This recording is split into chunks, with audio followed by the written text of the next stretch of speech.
c'est que Spinoza n'a pas eu d'autre choix que de s'initier à la grande pensée grecque et à toute la scolastique qui en est nourrie par le tamis d'une langue qui n'y a aucun rapport, l'hébreu. Et quand on connaît les analyses de Heidegger sur l'écrasement de la subtilité grecque par le bulldozer des traductions latines, avec l'exemple le plus fameux qui est l'aletheia qui devient veritas, qui est écrabouillé en tant qu'aletheia, on imagine ce qui pouvait en rester après être passé par l'hébreu médiéval, c'est-à-dire un hébreu biblique expurgé de toute schwingung, je vous l'ai dit, un hébreu aduzum metaphysiki, si je puis dire, à l'usage uniquement de la métaphysique, désamorcé de toute ambiguïté, de toute ambivalence, un hébreu cloué sur la page aristotélisée comme un papillon dans une collection d'entomologie, ou pour reprendre une formule de Lacan, tel que l'ambre gardant la mouche pour ne rien savoir de son vol. L'hébreu par lequel, pas auquel a été initié, mais l'hébreu par lequel Spinoza a pu accéder à la pensée classique grecque, à commencer grec, Aristote, mais aussi cartésienne, c'est l'hébreu de Maïmonide, c'est-à-dire c'est un hébreu philosophique, c'est un hébreu qui n'a plus de schwingung, qui ne peut plus avoir de schwingung. Ce n'est plus l'hébreu biblique, c'est un autre hébreu. Donc c'est un problème. D'une certaine manière, la langue de la pensée de Spinoza, c'est, en un sens très particulier, une langue morte. Pas l'hébreu biblique. L'hébreu biblique, il n'est pas mort. Il est vibrant. Il est vibratoire. Mais la langue des philosophes juifs aristotélésiens, c'est une langue morte. Je vais vous en donner un exemple. Vous allez comprendre pourquoi. C'est ce que j'appelle cet hébreu mal aristotélisé, qui est donné par Wolfson d'ailleurs, qui lui, pour sa part, n'y voit aucune malice.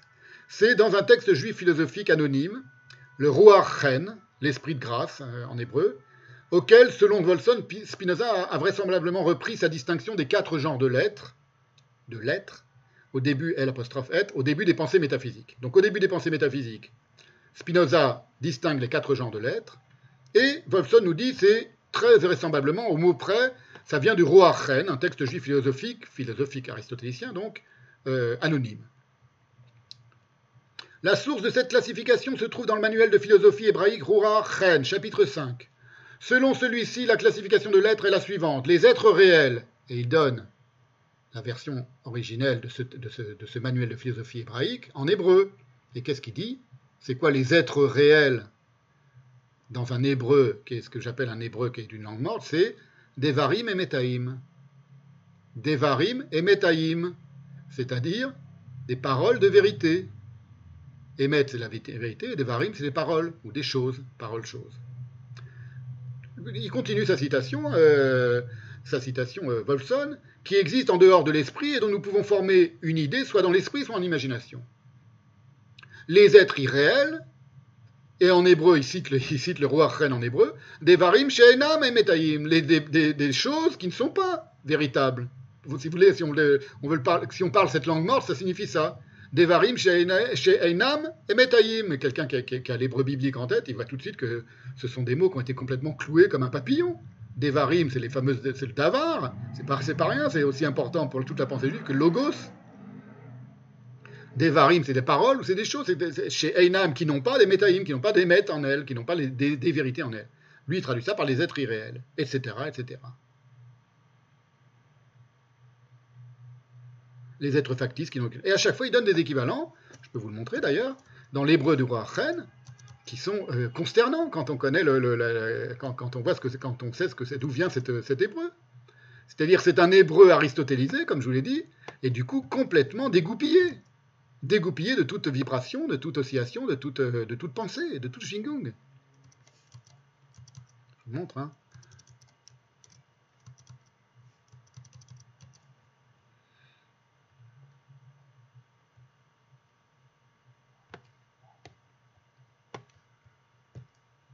Vous voyez?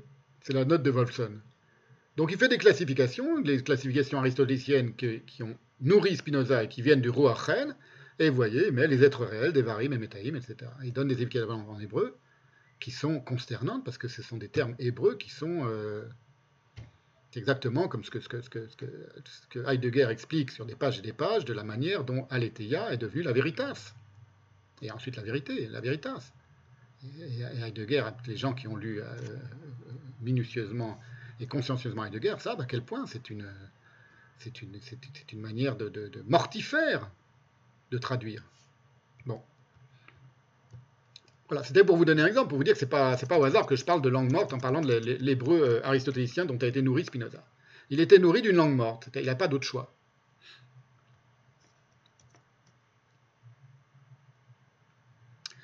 Et donc, je vais le dire encore autrement, je vais aller droit au but.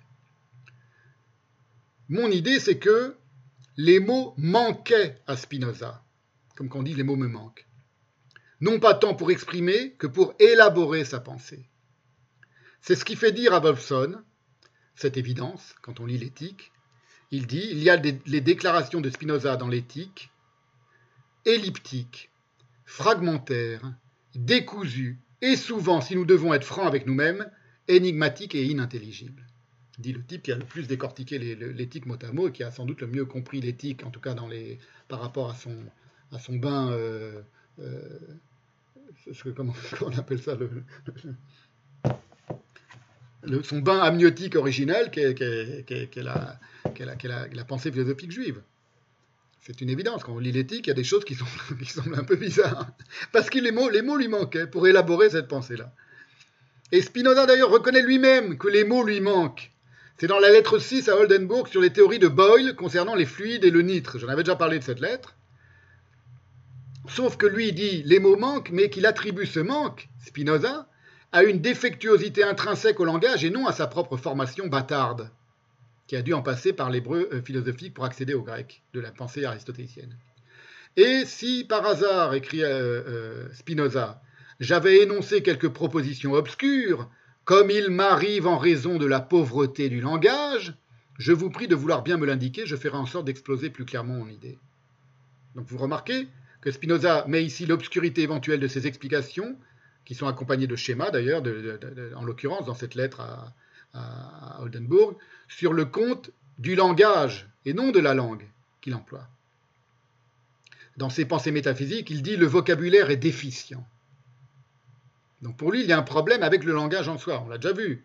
Il se méfie des mots, il n'aime pas les mots, il n'aime pas le langage. C'est pas la pensée et le langage sont deux choses différentes, la pensée et la langue sont deux choses différentes pour Spinoza. C'est à propos de l'ambivalence du mot éternité. Le vocabulaire est déficient, dit-il. Et il rejoint ici d'une certaine manière Lacan, qui disait que l'on ne pouvait que mi-dire la vérité, car les mots y manquent, disait aussi Lacan. C'est dans Télévision, sa fameuse interview à la télévision, interrogé et questionné par Jacques-Alain Miller, il dit « Je dis toujours la vérité », une phrase fameuse de Lacan, « pas toute, parce que toute la dire, on n'y arrive pas, la dire toute, c'est impossible, matériellement, les mots y manquent. » C'est une idée qui est la moins juive possible, que les mots manquent pour dire la vérité et que les mots manquent pour penser le monde. Parce qu'évidemment, c'est une conception du langage qui est une conception d'un thésaurus, c'est-à-dire un trésor de mots qui sont là à disposition et évidemment qui est toujours inférieur numériquement aux possibilités de la pensée numérique. C'est pas comme ça que pense la pensée juive, c'est pas ça le langage pour la pensée juive. Et dans la lettre 19 en hollandais à Blienberg, Spinoza déplore ad hominem, cette fois-ci, ce manque de mots dans la langue, et c'est la fameuse... ah non, excusez-moi, non, il ne parle pas de sa langue maternelle, là il dit « Je regrette de ne pouvoir vous écrire dans la langue en laquelle j'ai été instruit, qui serait un meilleur moyen d'expression de mes pensées, mais vous voudrez bien excuser et corriger les fautes que je fais en hollandais. » La langue en laquelle j'ai été instruit, c'est plus sa langue maternelle. La langue en laquelle j'ai été instruit, c'est l'hébreu.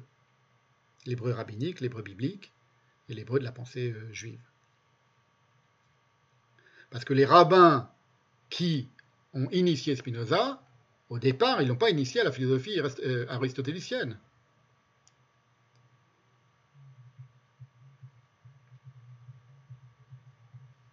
Il y avait dans Spinoza, au départ, comme tout enfant juif, pieux, religieux, au XVIIe siècle ou aujourd'hui dans les communautés religieuses, une initiation à la Schwingung. Une initiation très puissante à la Schwingung de la langue juive, de l'hébreu biblique. Or, pour une raison ou pour une autre, il a tué en lui cette Schwingung. Elle réapparaît sous d'autres formes dans l'éthique, dans le caractère volcanique des scolies de l'éthique, comme dit Deleuze. C'est très, très étrange. Mais il a fait quelque chose que n'était pas censé faire un enfant juif traditionnellement élevé de cette manière-là. Alors, il a bien fallu quand même que Spinoza fasse avec ce manque, au sens littéral de l'expression, et dès lors, en un sens, il fut redevable à ce manque, de sorte que les solutions labyrinthiques, rabbinantiques on pourrait dire, qu'il élabora pour y pallier, participent pleinement de sa génialité. C'est-à-dire que c'est pas simplement, je suis pas en train de dire que Spinoza il lui manquait quelque chose et que du coup sa pensée est défectueuse, pas du tout. S'il est le grand Spinoza, c'est probablement grâce à ce manque, grâce à cette aporie absolue, qui était, on va voir, je ne vais pas vous le dire maintenant, là, je garde un peu le suspense, c'est comme ça que je vais conclure la séance aujourd'hui. Une aporie qui a été décrite par Kafka merveilleusement, et je vous lirai ça à la fin de la séance. Alors, je vais en venir au retort-détour du manque chez Spinoza. C'est troué du texte, par exemple, il y a plein de manières de manifester ce manque chez Spinoza, mais par exemple le fait qu'il se plaigne dans le TTP qu'il y a des passages de la Bible qui manquent, voilà, tout simplement, au sens propre, c'est aussi au sens propre, qui furent sa couronne d'épines, d'une certaine manière. Et il s'en plaint suffisamment dans le TTP et dans le compendium, dans l'abrégé de grammaire. Donc le manque, c'est quelque chose qui lui pose un grave problème, le manque de vocabulaire. Il y a des tas de mots qui ont disparu, ça l'attriste profondément, parce qu'il considère l'hébreu biblique, je vous l'ai déjà expliqué ça la dernière fois, comme une langue que parlaient des gens avant d'écrire la Bible, comme une langue de communication. Et c'est sa couronne d'épines. J'en profite pour vous signaler que Spinoza, au cas où vous ne le sauriez pas, ou Espinoza, le nom propre Spinoza et Spinoza, en castillan, ça désigne un lieu qui est abondant en épines. Voilà. Alors ça a été sa couronne d'épines à Spinoza. Ça a été cette question du manque. Je vais vous citer, pour vous l'illustrer, 2 extraits du chapitre 9 du TTP, où justement il se plaint du manque au sens des